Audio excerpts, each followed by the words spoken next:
Husband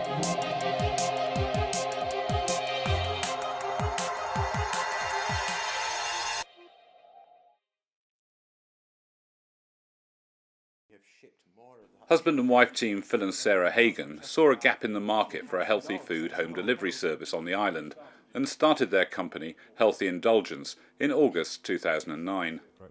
This business really started, I mean, it was an offshoot from your nutrition side, which came about because of actually you having ME, didn't That's it? right, yes. I had ME for 3 years and actually had to find a way. I didn't want to live with it, so, found a way myself. And actually, not all of it, but majority of it was food that got me out of it, and that's when sort of the nutrition training came, and it's all sort of progressed from there. A lot of it came from dealing with clients with food intolerances, and it's very hard to find that, there are companies on the island that have them, but it's a lot of people now like to deal with things on the website. They want to be at home and to get things delivered to them.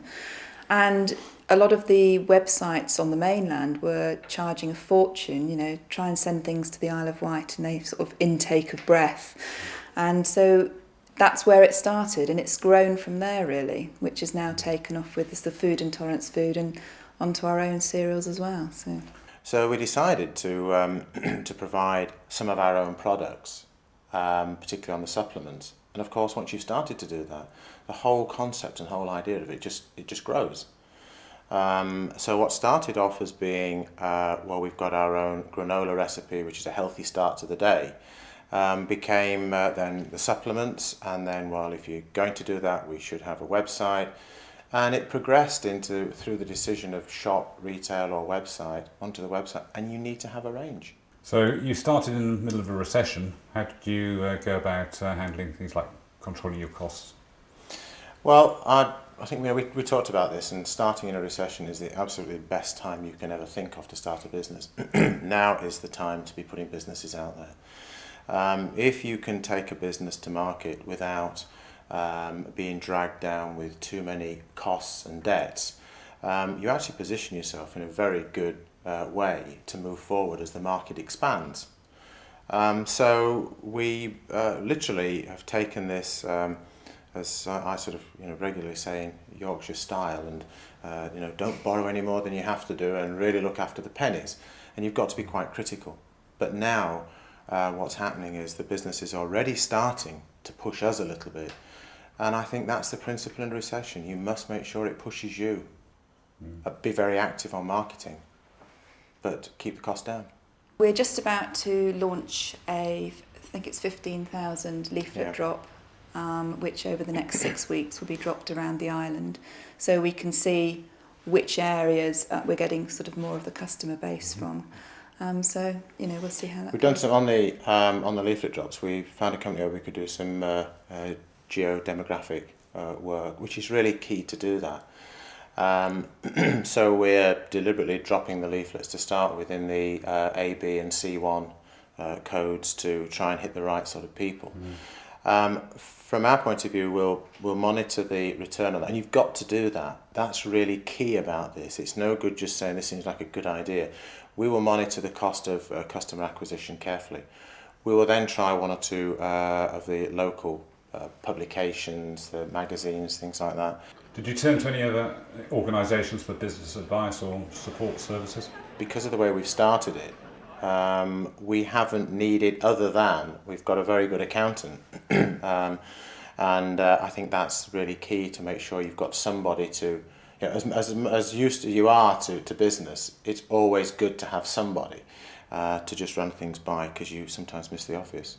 But that's been our accountant's been our main contact, and other than that, we've taken it forward at a manageable pace ourselves. What are the key milestones in this business? The key milestone, I think, is that we want to get up to a level where we can improve our purchasing power, because we've had some good work with the suppliers where we've negotiated to get the goods over here without the typical Isle of Wight surpluses that go on, which is just ridiculous, but it happens. So the real milestone is just to meet our commitments to them to make sure that we can continue to bring the product across and keep the prices down. How many of the products are you making yourself?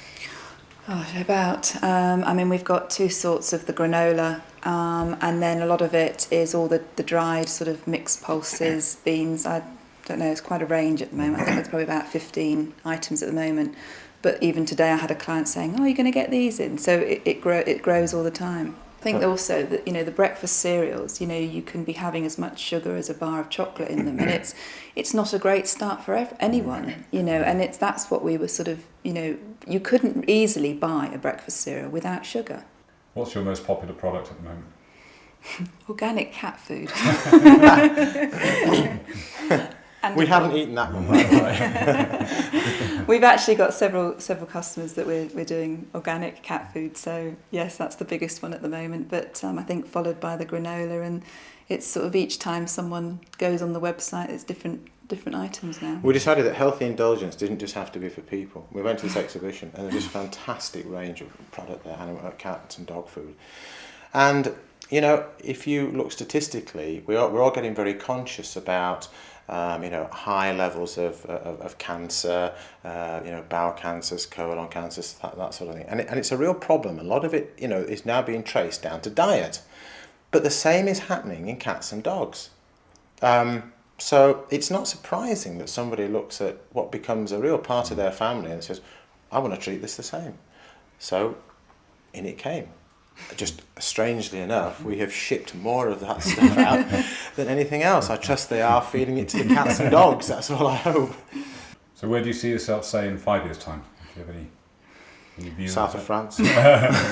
Hopefully with a much bigger store. I think hopefully it's just still growing, with more lines, more variety, and people are able to almost shop.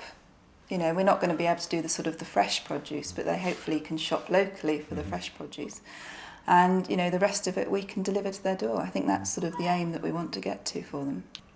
Have you got any lessons you can share about, that you've learned from starting this particular business? Yeah, make sure that you both get on really well before you started. That's the first lesson, isn't it? And actually maintain a sense of humour throughout, because you'll need it. I think it's looking at the key drivers to start any business. And one of the things that you see so many times in business startups, the Excel spreadsheet comes out, the numbers go in, and you actually by 6 months you're already you're earning enough to retire off. Well, in reality that never happens. And I think from my own past business experiences, the one thing it's taught me to do is sit down and sensibly look at what's going to happen, double the costs, halve the revenue, and see if you can still survive. And I think it's actually looking at things being able to step outside and be a good critic of what you're doing. For us, we were fortunate that we had other means of finance to bring in to start this. And I guess at a point where we may need, if we look where we expand to where we need some financial support, we'll at least sit down with a business that's got a track record, and we'll put that in front of them. And to be honest, you can get a huge amount of help from banks, dare I say, when you don't need it, or when you've got a track record to prove it. So it is a sign of the times. I don't mean that to be necessarily critical at the banks. They've had difficult times themselves, but we realise that that's where we've got to take ourselves in that step by step before making that jump. And finally, are you enjoying it? I think so. No, yes, I am. It's at the moment. It's sort of it's all about to happen. So it's a bit of the unknown of how busy, not busy. Are we going to sort of sit there and nothing happen? No, it will happen. But it is that unknown bit. So it's a very exciting time, and yes, we are happy with it, I think. Well, I have to say, from spending a lot of time working in offices and pretty large companies, it's nice now to be promoted to cook, bagger, labeller, and things like that. But there's some great rewarding things about that. And when you work in the evenings, we feel it's going somewhere. I have to say it's probably one of the most rewarding things to start something and to see it start to grow. So we're really happy about that. Absolutely. I wish you lots of luck with it. Thank you.